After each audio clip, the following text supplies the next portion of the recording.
Maraming tanong sa kung bakit tayo natutulog, paano ito nangyayari, at kung bakit ito mahalaga.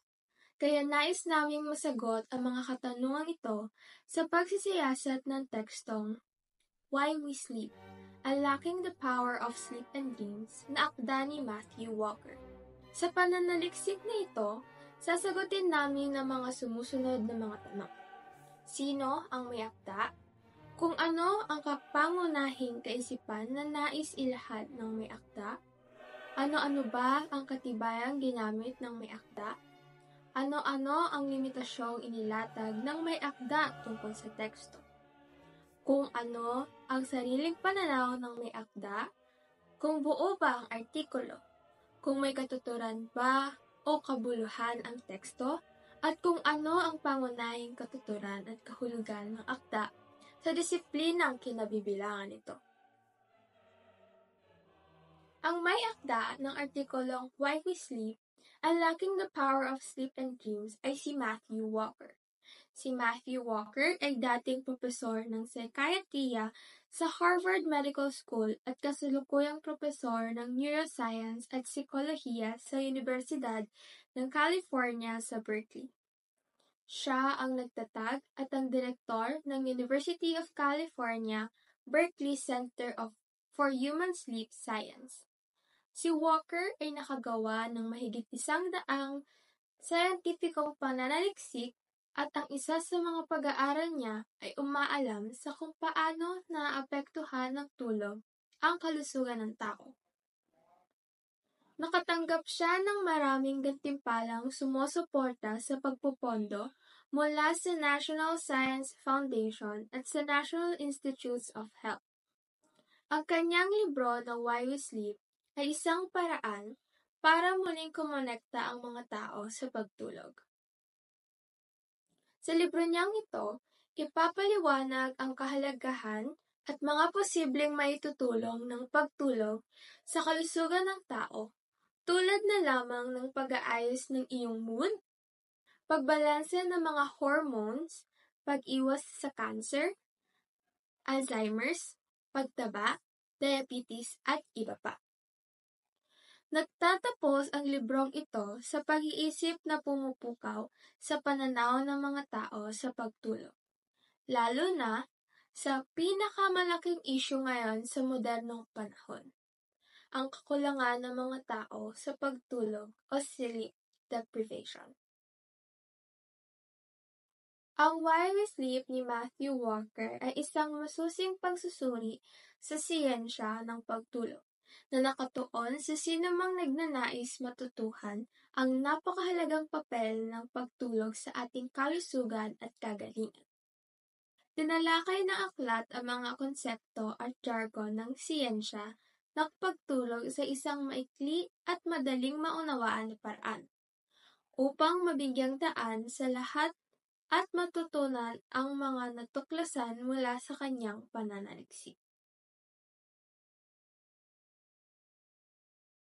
Ang aklat ni Matthew Walker na Why We Sleep, Unlocking the Power of Sleep and Dreams ay gumagamit ng iba't ibang siyentipikong pag-aaral at pananaliksik upang suportahan ang kanyang mga argumento tungkol sa kahalagahan ng pagtulog.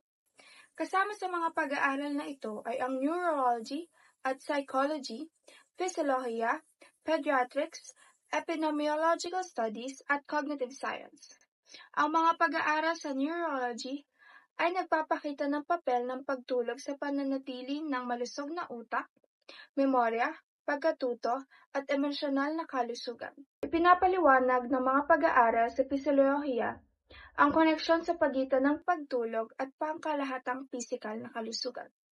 Habang binibigyang diin ng mga pag-aaral sa pediatrics ang epekto ng pagtulog sa pag-unlad ng mga bata at kanilang kakayahang matuto, ang mga epidemiological studies ay nagbibigay ng malawak na datos tungkol sa mga risk factor ng kakulangan sa tulog, tulad ng pagtaas ng panganib sa sakit na puso at diabetes. Ipinapakita ng mga pag-aaral sa cognitive science ang epekto ng pagtulog sa kakayahang magdesisyon, pagkamalikhain, at produktibidad, na binibigyan diin ang negatibong epekto ng kakulangan sa tulog sa pagganap ng utak. Ang paggamit ni Walker ng iba't ibang siyentipikong sanggunian ay nagpapatibay sa kanyang mga ideya at nagbibigay ng kredibilidad sa kanyang mga argumento tungkol sa kahalagahan ng pagtulog sa iba't ibang aspeto ng kalusugan at pagganap ng tao. Ano-ano ang pangunahing nakaisipan na nais ilahad ng may akda? Ang pangunahing kaisipan na nais ilahad ni Matthew Walker sa librong Why We Sleep ay ang kahalagahan ng pagtulog sa ating pisikal at mental na kalusugan. Ipinapaliwanag niya na ang pagtulog ay hindi lamang isang pagsasaayos ng katawan, kundi isang kritikal na proseso para sa kalusugan, pag-iisip at kabuoang kagalingan. Binibigyan din nito ang maepekto ng tamang pagtulog sa aspeto tulad ng memorya, emosyonal na estado at kakayahang mag-isip. Binibigyan din niya ang mga panganib na dulot ng hindi sapat na pagtulog, tulad ng mas mataas na panganib sa mga may sakit sa puso, diabetes, depression at pagkakaroon ng mas mababang cognitive performance. Nagbibigay din siya ng mga praktikal na rekomendasyon para mapabuti ang kalidad ng pagtulog, tulad ng pagbuo ng regular na oras sa pagtulog, pag-iwas sa mga stimulant bago matulog, at paglikha ng isang maginhawa at madilim na kapaligiran para sa pagtulog.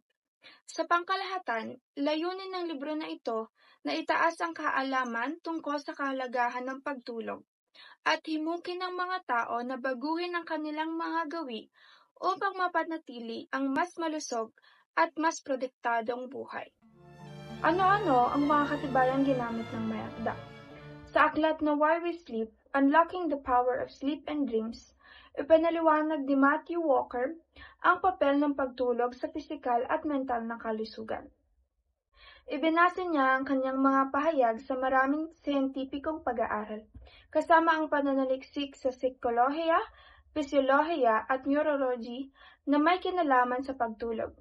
Ayon sa kanya, ang kakulangan sa tulog ay isang daan patungo sa diabetes, alta presyon, sakit sa puso at cancer.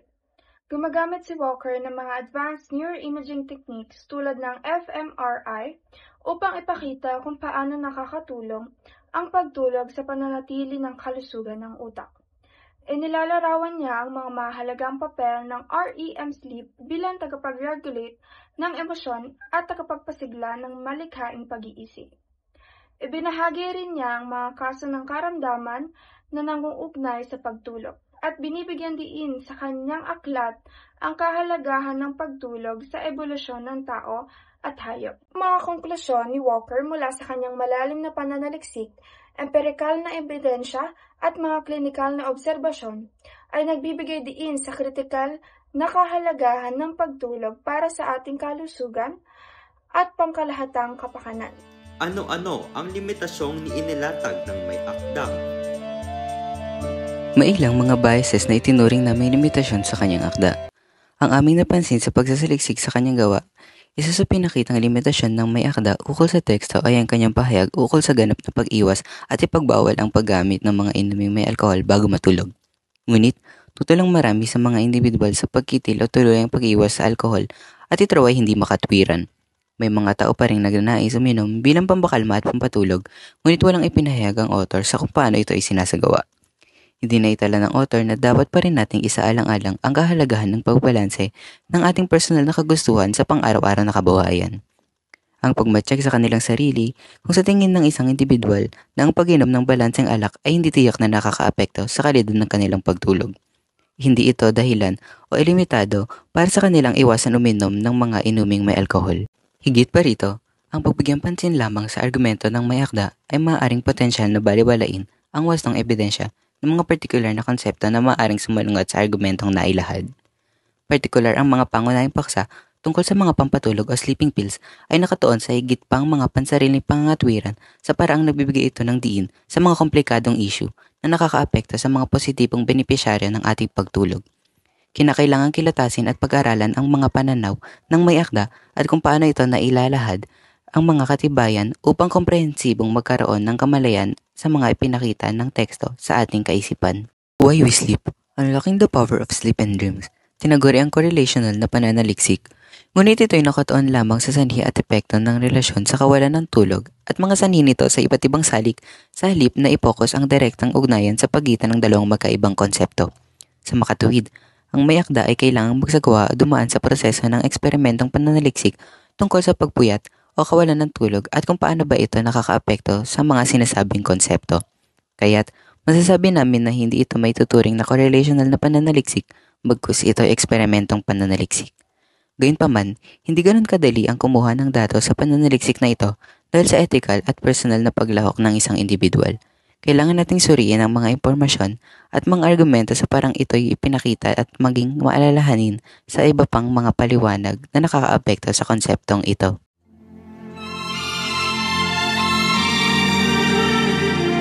Naniniwalang author na ito na si Dr. Walker na ang ating modernong lipunan ay hindi masyadong napapahalagahan ang pagtulog. Bago nagkaroon ng mga ilaw ang mga tahanan, ang mga tao noon ay natutulog kadalasan ilang oras lang pagkatapos lumubog ang araw at gumigising kung kalag sumisikat ang araw dahil sa limitasyon ng ilaw sa gabi. Kung madilim ang kapaligiran, ang ating suprachiasmatic nucleus ay nagsisimulang magbigay ito ng signal sa ating utak na gabi na at dapat na itong maglabas ng melatonin upang tayo ay simulang antokin at kalaunan ay makatulog. Ngunit sa panahon ngayon, mas dumarami ang mga taong natutulog kahit hating gabi na o kung minsan pa kahit madaling araw na. Ayon sa pag-aaral, matapos na magsimula maging popular ang mga ilaw, lalo na lang mas naging mura ang mga ito. Nasira na ito ang natural na pagkakaayos sa ating sleep cycle dahil sa presensya ng liwanag sa ating mga silid. At dulot nito kaya naman, hindi nakakapagbigay signal ang ating suprachiasmatic nucleus sa ating utak. Pinaniniwalaan ni Dr. Walker na dapat panumbalik muli ang karapatan ng isang individual na makatulog ng dire-diretso at kompleto nang hindi ito natatawag na tamad, gaya ng pananaw na kagawian ng ilang individual sa ating kasalukuyang lipunan. Sinasabing ang akmang pagtulog ang naaayon na pangangailangan ng katawan ng tao na tulog ay nagbibigay daan upang makapagpahinga ng husto ang ating katawan at gumising tayong masigasig at may lakas. Kanyang pinapahiwatig na ang pagtulog ay mahalaga para sa buong katawan mula sa paggana ng utak, puso, balat at ang ibang mga laman loob ng katawan. Maging sa pag-iwas mga sakit gaya ng cancer, sakit sa puso at diabetes. Ang pagtulog ay likas sa atin kaya hindi dapat ito binabaliwala. Buo ba ang artikulo? Ang libro ni Dr. Matthew Walker ay naglalahad ng napaka-komprehensibong obserbasyon kung bakit tayo natutulog, paano tayo natutulog, at ang kahalagahan nito para sa ikabubuti ng ating katawan. Bukod dito, naipaliwanag din ng author nito ang pagbabago ng natural na pagtulog ng mga tao na naiuugnay sa pagkakaroon ng mga ilaw sa mga tahanan tulad na lang ng mga bombilya, telebisyon at ang ating mga smartphones. Ngunit sa kabayan ng kahabaan at pagkakaprehensibo ng aktang ito, hindi nito sakop lahat ng impormasyong mas malalim pa sa siyensya ng pagtulog. May katutunan o kabuluhan ba ang teksto? Bakit?